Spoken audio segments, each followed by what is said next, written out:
All right, back at it again.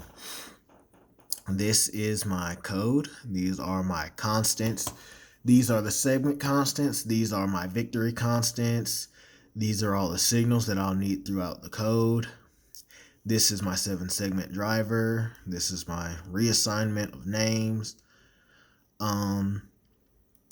Something to note. Up here, I tried using just digit 3 goes to digit 3.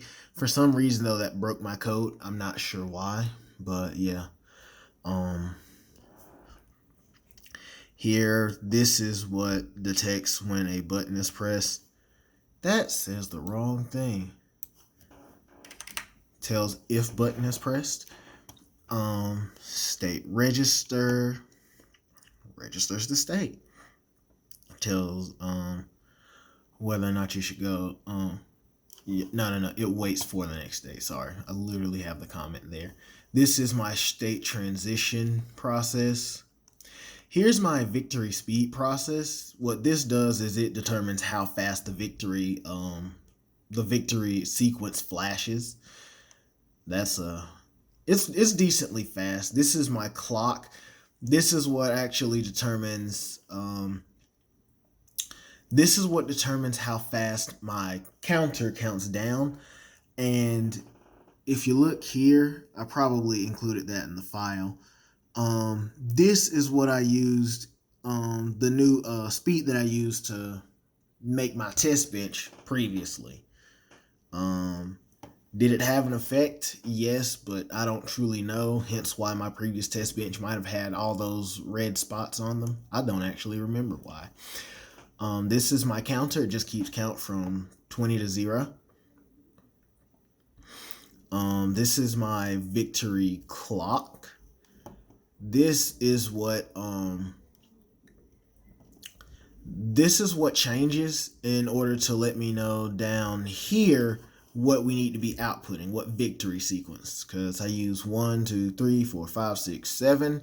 Then I actually reuse 1, and then I'll put victory 8 on both.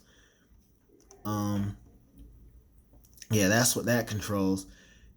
Decoder, it takes in translate, which gets used up here in counter, and it takes in change, because this case statement that uses change is in decoder, and this case statement that uses value is in decoder as well, and value is based off of translate. Translate determines our actual count. Like translate is what's at 20. I think I might have said the wrong thing is at 20 previously. What did I say was at 20 before? Never mind that. Translate is what starts at 20, and we count down with translate. When translate is at 20, then it literally just says display 20. Whenever it drops, it makes sure that the second to right segment is always a 1. And then after that, it makes sure that the second to right segment is just blank. That way you just have 1 digit. And then value is always equal to translate. And value, what determines is in the rightmost bit. Yeah. And that is the code. There is my test bench here. This is my port for my chip. These are all of the signals that I use. Other people had start stop. I saw that. For us, they had start stop and reset. Button C is our start stop. Button D is our reset. So they work pretty much the same way. I have my clock generator, my reset generator using button D, and my waveform process. Here I just put button C up and down various times. And that outputs this, which I do not fully understand why I don't get segments to change in this. That captivates me, but the hardware works, as you'll see in a second. If you look here though, anode starts at 7. That's anodes right there. And then it moves over to F, and they're all 1. Yeah, and here you can see button C and button D getting activated on the clock edge. Well, button D, it activates this time on the clock edge, deactivates this time on the clock edge, and button C activates on the clock edge. So yeah, and for the demo, which is actually narrated this time, be ready because these numbers flash fast. All right.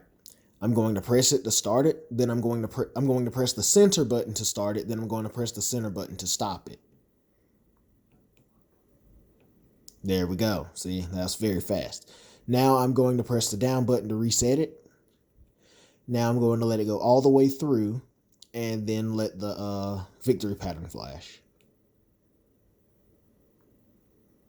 Yay. And the victory pattern is just various letters and numbers because I couldn't be bothered to go to all the trouble that Elijah did. All right. Thank you.